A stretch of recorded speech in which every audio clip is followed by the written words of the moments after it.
یہ لفظ بہت اہم ہے، تذکرہ، ذکرہ، تذکیر، فذکر بالقرآن، کیا معنی ہے اس کے؟ یاد دہانی صحیح ترین ترجمہ ہے، یاد دہانی۔ ایک ہے کسی کو کچھ سکھانا، نئی بات سکھانا، ایک ہے یاد دہانی، اسے ایک چیز معلوم تھی کوئی بھول گیا، یاد کرانا۔ جیسے آپ کے کسی دوست نے آپ کو بہت قیمتی قلم دیا تھا، آپ نے اسے بہت سنبھال کر اپنے ٹرنک میں رکھ دیا، اب سال ہا سال ہو گئے، نہ دوست سے ملاقات نہ وہ یاد، اچانک آپ نے کسی روز ٹرنک کھولا اور وہ قلم آ گیا، تو آپ کو دوست یاد آ جائے گا کہ نہیں؟ اسی لیے قرآن آفاق و انفس کے لیے آیات کہتا ہے، ہم اپنی آیات دکھائیں گے تمہیں، نشانی جس کو دیکھ کر تم ہمیں پہچانو گے۔ اور تذکرہ کا مطلب کیا ہے؟ پوٹینشلی ایمان ہر انسان کے دل میں موجود ہے، یہ جو روح جو ہمارے قلب کی مسکن مکین ہے، اس میں اللہ کی معرفت بھی ہے، اللہ کی محبت بھی ہے۔ البتہ ذہول کے پردے پڑ گئے ہیں، بھول اور نسیان طاری ہو گیا ہے، ہم دنیا ہی کے اندر گم ہو کر رہ گئے ہیں، ہماری ساری دلچسپیاں دنیا سے ہے، لہذا ہماری توجہ ہی نہیں ہے۔ ورنہ ہر انسان کے دل میں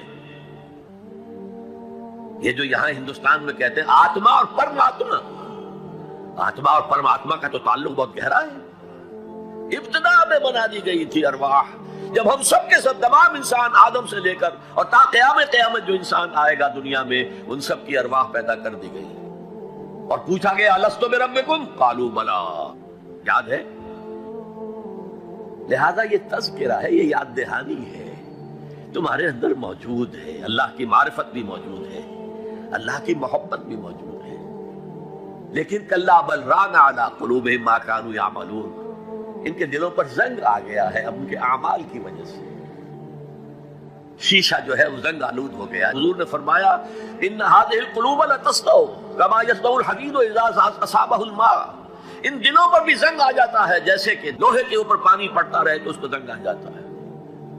پوچھا گیا فما جلاؤها یا رسول اللہ، اے اللہ کے رسول ہماری تلواروں کو زنگ لگتا ہے، ہم پالش کرتے ہیں، سیکل کرتے ہیں، وہ پھر چمک اٹھتے ہیں، تو دل پر اگر زنگ آ جائے تو اس کا علاج کیا ہے؟ دو چیزیں فرمائی، کثرت و ذکر الموت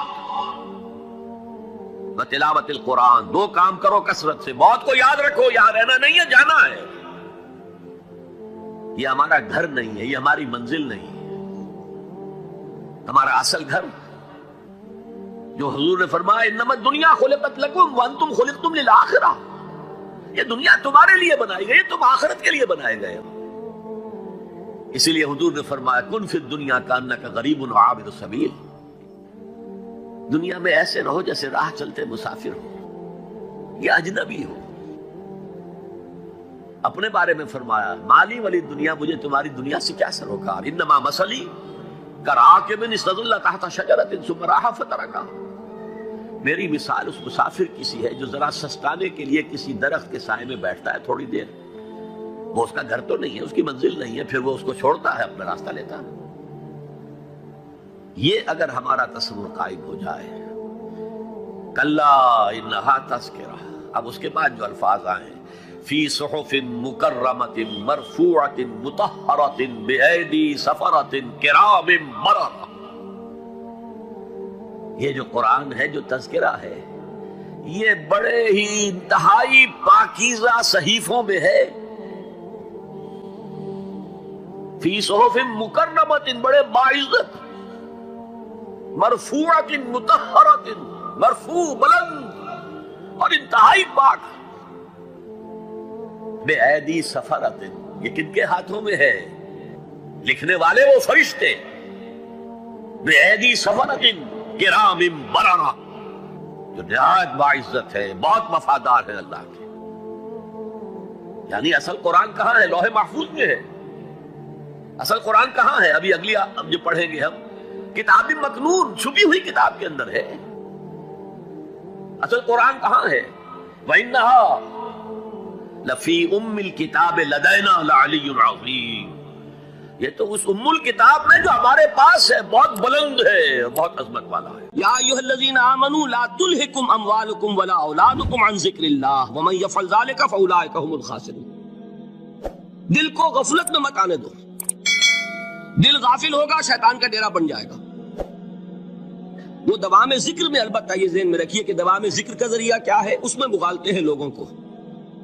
جو سب سے بڑا ذکر ہے اس کو بھولے ہوئے ہیں، اور جو تیسرے چوتھے نمبر کا ذکر ہے اس کو سمجھ بیٹھے ہیں کہ بس یہی ذکر ہے. سب سے بڑا ذکر، مجسم ذکر قرآن ہے. الذکر انا نحن نزلنا الذکر وانا له لحافظون. وہ الذکر کون سا ہے؟ قرآن. اسی کو فرمایا، میں نے وہ آیت سنائی تھی کہ لوگ تنزیہ کہتے تھے، یا ایھا الذی نزل علیہ الذکر انک لمجنون.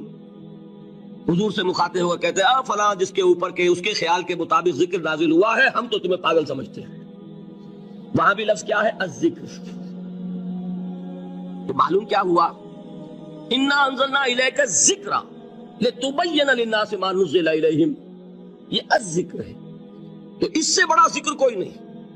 تلاوت قرآن، تدبر قرآن، غور و فکر قرآن کا، قرآن کو یاد کرنا. اس پر میرا کتاب چاہے مسلمانوں پر قرآن مجید کے حقوق، اب تو یہاں شاید کوئی کتاب موجود نہیں رہی ہے، اور اگر آپ کو ضرورت ہوتی ہے پاکستان سے منگا لیتے ہیں، ہر شے پڑھیے انشاءاللہ آ جائے گی چیزیں. نمبر 2 ذکر کیا ہے؟ اقیم الصلاۃ لذکری. نماز کو قائم کرو میری یاد کے لیے. یہ ذریعہ ذکر میں، وہ تو ہے ہی مجسم ذکر، اور یہ ذریعہ ذکر میں سب سے اہم ہے.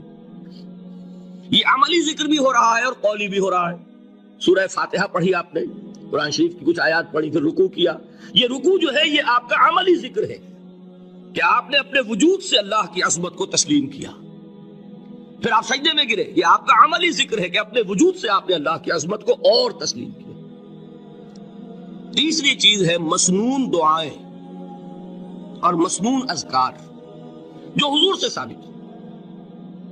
ہمارے ہاں کیا ہو گیا؟ مجھے فلاں بزرگ نے یہ چیز بتائی ہے، وہ تو پڑھتے چلے جا رہے ہیں. نہ قرآن سے دلچسپی، نہ اذکار مسنونہ سے دلچسپی. ادعیہ معصورہ. آپ غور کریں گے کہ زندگی کے ہر عمل کے لیے حضور کی دعا موجود ہے. صبح اٹھے دعا ہے، آنکھ کھلتے ہی بیت الخلاء میں داخل ہونے لگے دعا ہے، نکلے دعا ہے، وضو کرنے بیٹھے دعا ہے، فارغ ہوئے دعا ہے، مسجد کے لیے گھر سے نکلے دعا ہے، مسجد میں داخل ہوئے دعا ہے. مسجد میں تو ہے ہی ذکر، نماز ہے، تلاوت ہے. باہر نکلے دعا ہے، گھر میں داخل ہونے لگے پھر دعا ہے. سواری پر سوار ہو رہے ہیں دعا ہے، اتر رہے ہیں دعا ہے، شیشہ دیکھ رہے ہیں دعا ہے، کپڑے پہن رہے ہیں دعا. زندگی کا کوئی عمل نہیں یہاں تک کہ جو تعلق زن و شو ہے، جس کو کہ خالص حیوانی بات سمجھا جائے گا، اس کے لیے بھی دعا ہے. غفلت میں وہ کام بھی نہیں کرتا. سمجھ رہے ہیں آپ؟ اب آپ غور کیجئے، اس میں کوئی اضافی وقت نہیں لگا، کوئی اضافی پوسچر اختیار نہیں کیا آپ نے، یوں بیٹھو، اس طرح بیٹھو، یوں کرو. کوئی آپ کا وقت اضافی نہیں لگا. جو کام کر رہے ہیں اور آپ اللہ کو یاد کر رہے ہیں، اور وہ اللہ کی یاد اس کام کی مناسبت سے ہے. ان ادعیہ معصورہ سے 2 تعلق جڑ گئے انسان کے. دعا کس سے کر رہے ہیں؟ اللہ سے. جڑا کہ نہیں؟ اور یہ الفاظ کس کے ہیں؟ محمد رسول اللہ کے. تو آپ کے 2 تعلق جڑ گئے. آپ اپنی جی سے گھڑ کر دعا مانگیں گے تو پہلا تعلق تو ہو جائے گا، دوسرا نہیں ہوگا. بہتر سے بہتر دعا مانگ لیں آپ. لیکن حضور سے جو معصور اور مسنون الفاظ جب آپ زبان سے نکالتے ہیں تو آپ کا تعلق اللہ سے بھی ہوا بذریعہ دعا، اور وہ الفاظ چونکہ حضور کے ہیں صلی اللہ علیہ وسلم تو حضور کے ساتھ ہوا. یہ تیسرا درجہ ہے. چوتھے درجے میں مانتا ہوں کہ ایک ہوتی ہے خاص کسی شخص کے امراض کی تشخیص کرنے کے بعد تجویز.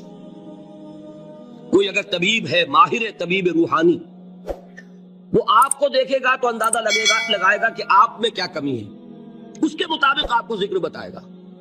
بھئی فلاں آیت کا مراقبہ کیا کرو. کسی میں بزدلی ہوتی ہے، کسی میں مال کی محبت زیادہ ہوتی ہے، کسی میں توکل کی کمی ہے، کسی میں شہرت کی خواہش ہے، نمایاں ہونے کا جذبہ ہے، کسی میں تکبر ہے. سب کا ایک سا برس تو نہیں ہوتا نا. تو یہ در حقیقت اندھے کی لاٹھی سے نہیں چلنے والی بات. یہ تو ماہر کی کا کام ہے کہ وہ تجویز کرے کہ تمہارے لیے خاص طور پر ذکر یہ ہے. در حقیقت ہمارے جو یہ سلسلے تھے سلوک کے، یہ بڑے ماہر ہوتے تھے، یہ لوگ بڑے ماہر اطباء تھے. یہ جو علم نفسیات ہے اس کے ہمارے صوفیاء سے بڑھ کر کبھی کوئی عالم گزرا ہی نہیں دنیا میں. فرائڈ کیا ہے اور ایڈلر کیا ہے اور یونگ کیا ہے بچے ہیں. ہمارے صوفیاء کرام نے جس طرح انسان کی نفسیات کو سمجھا اور وہ ان کی مناسبت سے تجویز کرتے تھے، لیکن اس کو رکھا جائے گا چوتھے نمبر پر. جیسے مولانا احمد علی صاحب فرمایا کرتے تھے بھائی اس آیت کا مراقبہ کیا کرو. مراقبے کیا مانی؟ اب ان الفاظ کو بھی ہم نے خام خواہ کچھ خاص ایک شکل دے دی. مراقبہ کیا؟ توجہ کرنا، دھیان کرنا، خاص اس آیت کے اوپر، اس کے معانی پر اپنے ذہن کو جمانا. وہ کیوں ہے؟ تاکہ آپ کے اندر جو کمی ہے اس کی تلافی اس سے ہو. لیکن یہ کہاں آئے گا؟ چوتھے نمبر پر. سمجھ گئے؟ تو نفاق سے بچنے کا ذریعہ، پریونشن کیا ہے نفاق سے؟ دوام ذکر. نہ تمہیں تمہاری اولاد، نہ تمہارے اموال، نہ تمہاری تجارت، نہ کاروبار اللہ کے ذکر سے غافل نہ کر سکے. پنجابی میں کہتے ہیں کہ ہتھ کارول اور دل یارول. کام کر رہے ہیں آپ، لیکن یہ کہ دل اللہ کے ساتھ لگا ہوا ہے، زبان تر ہے اللہ کی یاد سے. جو قرآن یاد ہے، گاڑی میں آپ بیٹھے جا رہے ہیں، 2 گھنٹے آپ کو کار میں لگانے ہیں، قرآن شریف پڑھتے جائیے. اس سے بڑا ذکر ہی کوئی نہیں. یہ ہے پریونشن. اب اگر مرض ہو جائے تو کیا؟ اس کے لیے 2 چیزیں ضروری ہیں. ایک دیکھیے عجیب ہے، یہ نفاق کا علاج انفاق سے. صرف ایک الف لگانا. انفاق کے معنی اور ہے.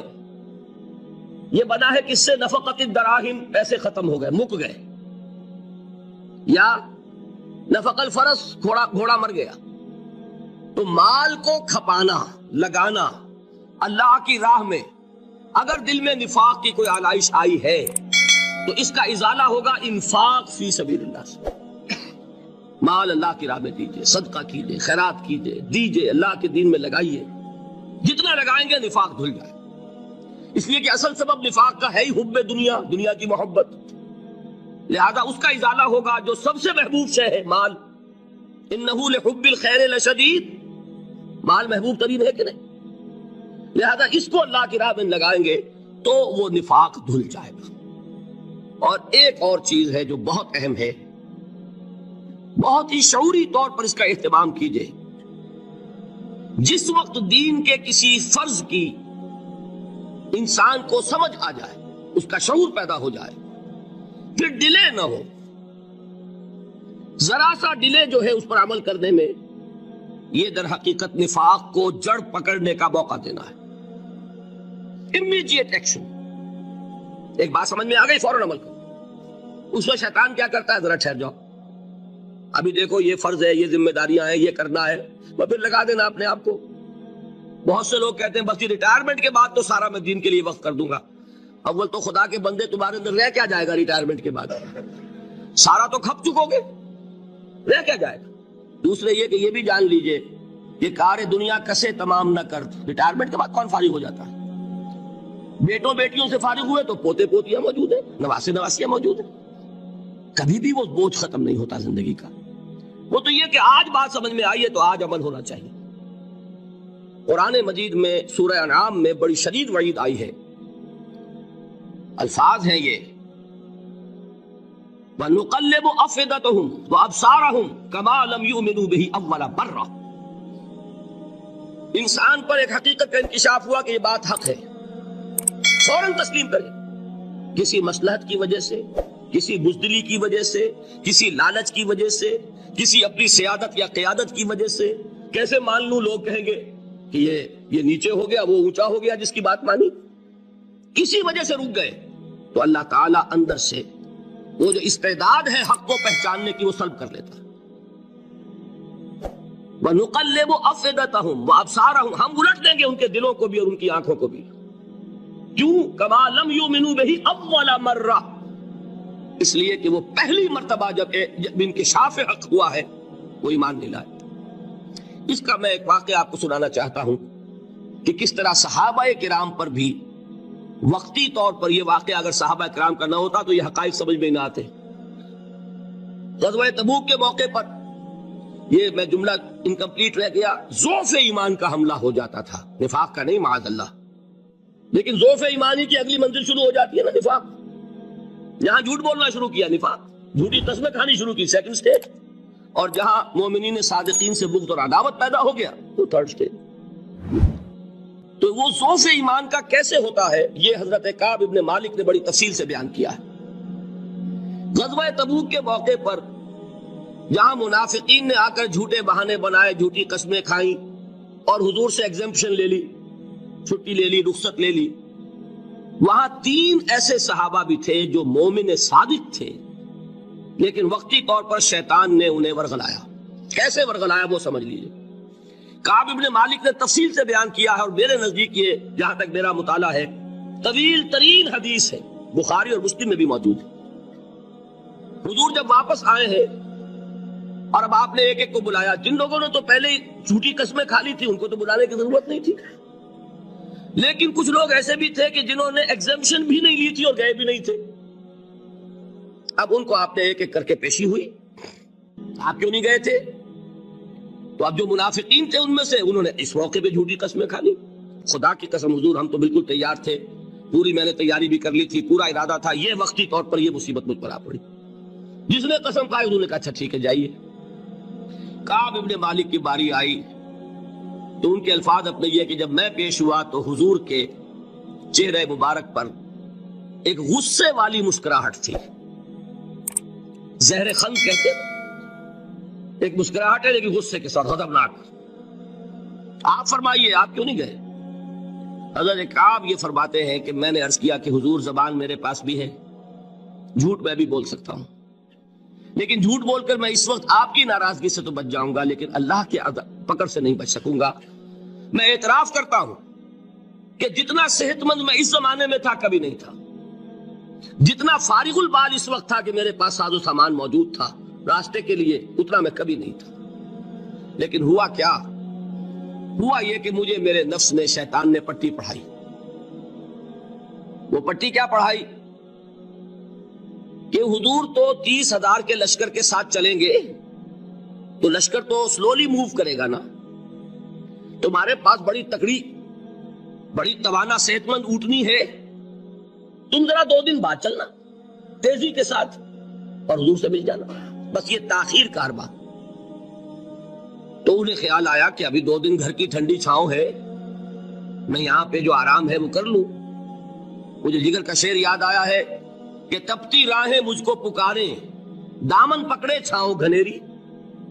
ایک طرف فرض کی پکار ہے، اس میں تو ظاہر بات ہے کہ وہ تپتی راہیں ہیں، لا تنفروا فی الحر سنا چکا ہوا آیت۔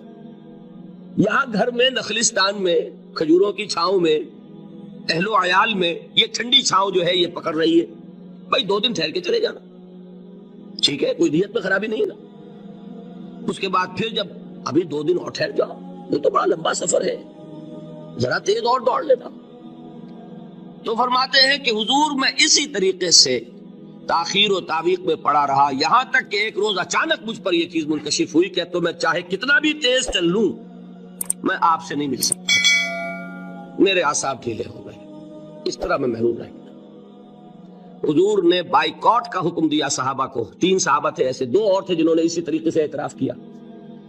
حضور نے حکم دے دیا کوئی ان سے گفتگو نہ کرے، سوشل بائیکاٹ، بڑی سخت سزا تھی جو دی گئی ہے، اس کی بڑی تفاصیل ہے، اللہ تعالیٰ شوق دے تو وہ حدیث پوری پڑھیے، میں نے تو 2 جمعوں میں ایک مرتبہ صرف اس ایک حدیث کو بیان کیا تھا، شاید کہیں کیسٹس ہوں میرے ہاں، ہمارے نمبر کوئی مجھے یاد نہیں ہے، لیکن یہ بڑی عجیب حدیث ہے۔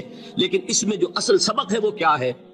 اس طریقے سے شیطان لے تو لال، تاخیر، تعویق، ابھی کیا جلدی ہے، ذرا اس کام سے فارغ ہو لو، ذرا پھر تلافی کر لینا، ذرا زیادہ زور سے کام کر لینا، یہ وہ چیز ہے کہ جو وہ تو خیر صحابی تھے بچ گئے، اگر وہاں جھوٹی قسم بھی کھا دیتے تو گئے تھے۔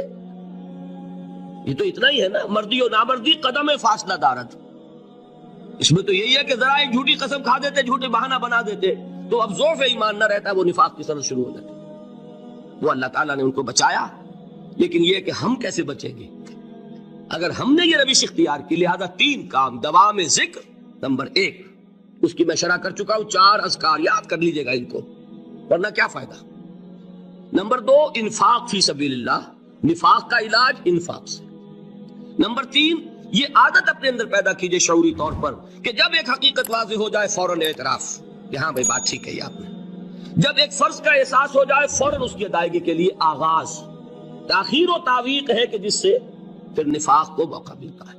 اللہ تعالیٰ مجھے اور آپ کو حقیقی ایمان عطا فرمائے اور نفاق سے بچائے رکھے۔ اب آئیے حقیقت و اقسام شرک پر۔ دیکھیے، ہر شخص یہ جانتا ہے کہ اسلام دین توحید ہے۔ ایک لفظ میں اگر کہیں گے تو اسلام کا سب سے بڑا وصف، سب سے بڑی علامت توحید۔ مجھے اقبال نے کہا کہ توحید کی امانت سینوں میں ہے ہمارے، آسان نہیں مٹانا نام و نشاں ہمارا۔ تو توحید ہے، توحید کی ضد ہے شرک۔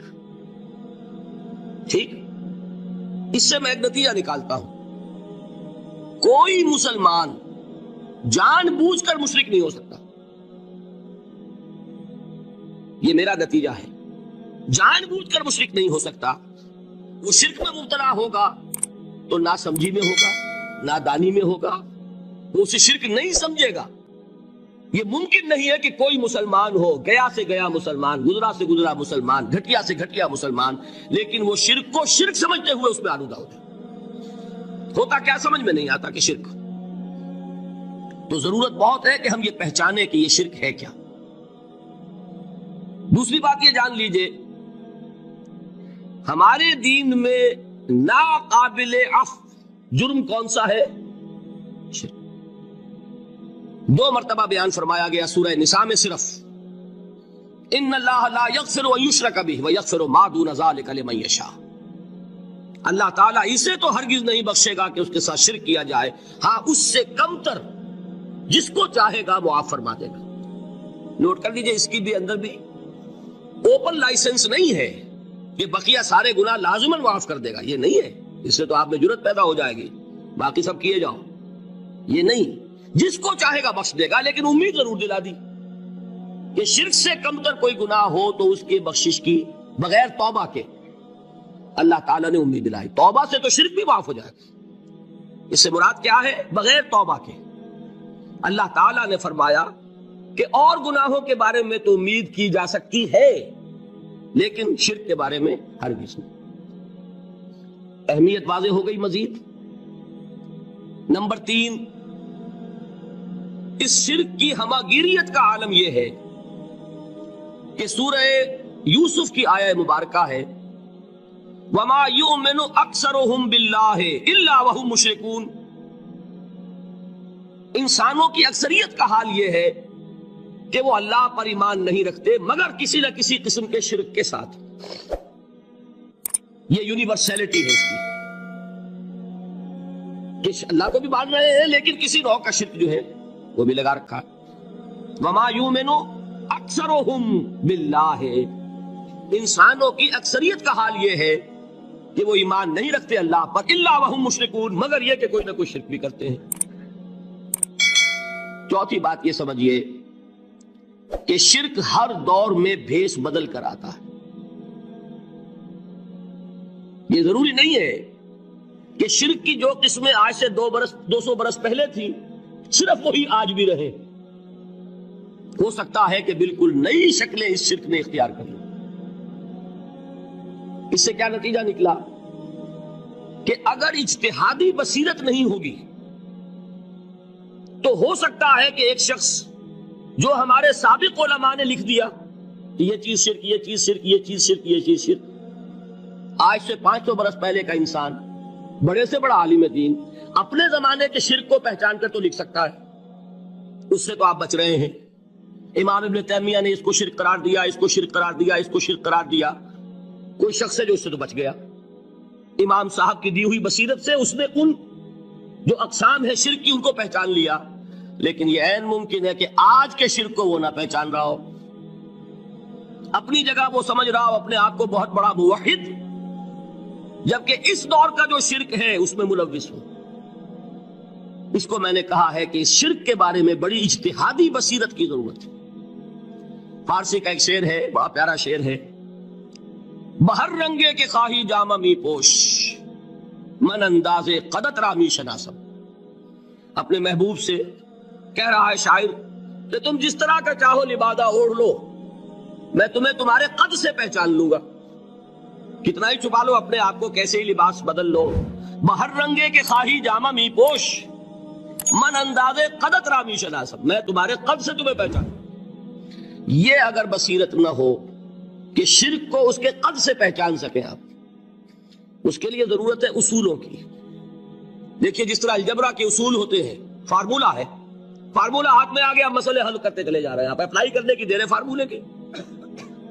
اگر آپ نے صرف گنتی کر کے کسی زمانے کے شرک وہ تو سمجھ لیے، لیکن وہ بصیرت باطنی حاصل نہیں ہوئی، اجتہادی بصیرت، وہ اصول ہاتھ میں نہیں آئے کہ جس سے آپ پہچان سکیں، تو ہو سکتا ہے کہ اس طور کے شرک کو آپ نہ پہچان سکیں. اس کے لیے ضرورت ہے کہ اصل اصول ہاتھ میں آ جائیں تاکہ اصولوں کو اپلائی کریں.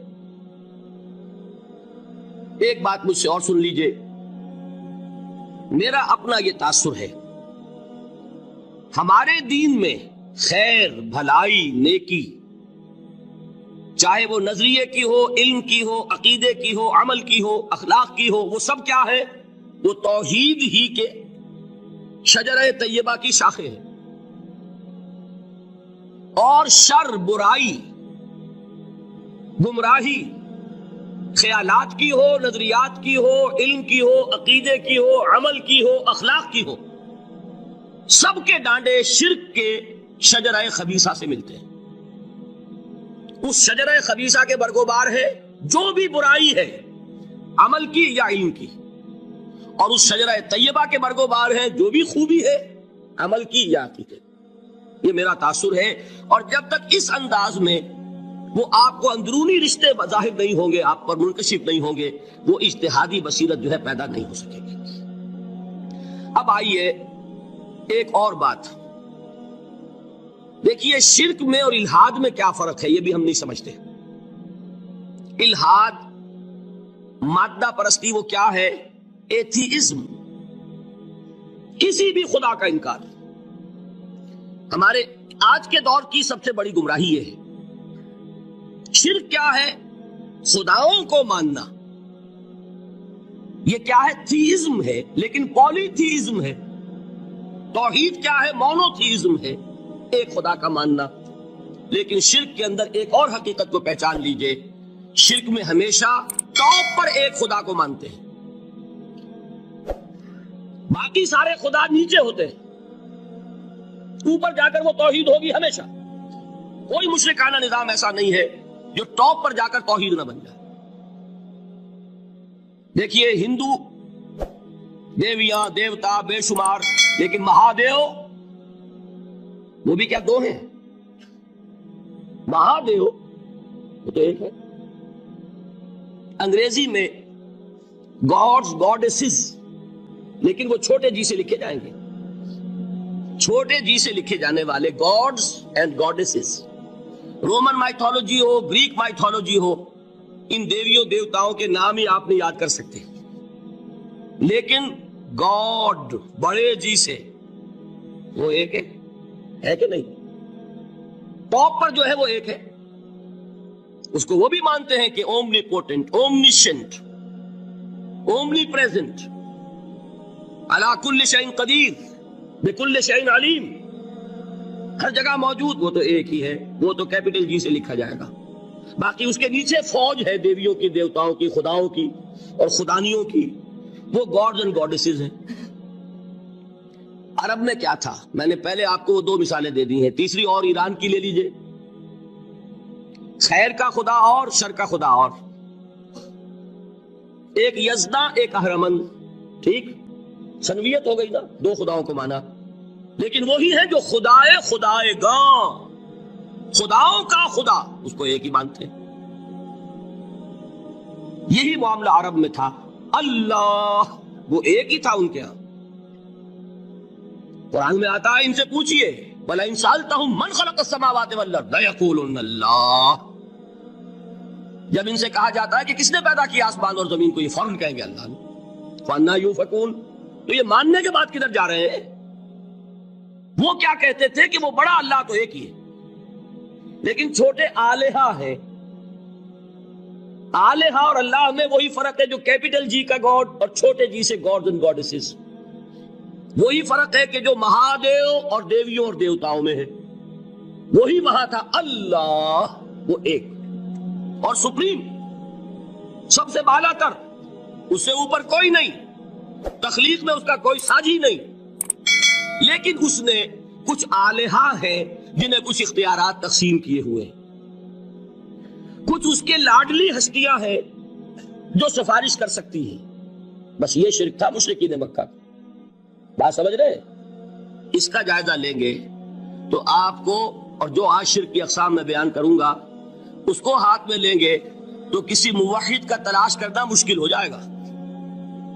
ڈھونڈ اب ان کو چراغ رخ زیبا لے کر، آج جن کا نام مسلمان ہے ان کی اکثریت کسی نہ کسی نوع کے شرک میں مبتلا ہے۔ اب آئیے اقسام شرک۔ اقسام شرک میں بھی وہی کیفیت ہے جو نفاق کے بارے میں نے عرض کی تھی کہ ایک تقسیم یہ ہے جو علماء نے کی ہے، ایک ہے عقیدے کا نفاق، ایک ہے عمل کا نفاق۔ اسی طرح ایک ہے عقیدے کا شرک، ایک ہے عمل کا شرک۔ عقیدے میں نہیں، عمل میں ہے۔ ایک تقسیم آپ نے سنی ہوگی شرک جلی، شرک خفی۔ ایک ہے ننگا شرک، کھلم کھلا شرک۔ ایک ہے چھپا ہوا شرک جو نظر نہیں آتا۔ لیکن ایک مغالطہ آپ نے دل سے نکال دیجئے، بعض لوگ شرک خفی کو شرک نہیں سمجھتے، یہ بہت بڑی غلطی ہے۔ اگر وہ شرک نہ ہوتا تو حضور اسے شرک نہ کہتے، کوئی اور لفظ۔ عربی زبان کا دامن جو ہے محدود نہیں ہے، پھر اس کے لیے کوئی اور لفظ اختیار فرمایا جاتا ہے وہ شرک۔ لیکن ایک شرک ہے جلی جو نمایاں ہے، نظر آ رہا، ایک ہے شرک خفی جو نظر نہیں آ رہا۔ اور وہ کتنا خفی ہو سکتا ہے اس کی ایک مثال دی حضور نے۔ شرک خفی اتنا خفی ہو سکتا ہے، ذرا مبالغہ دیکھیے جو حضور نے بات کو سمجھانے کے لیے مثال میں جو مبالغہ اختیار فرمایا۔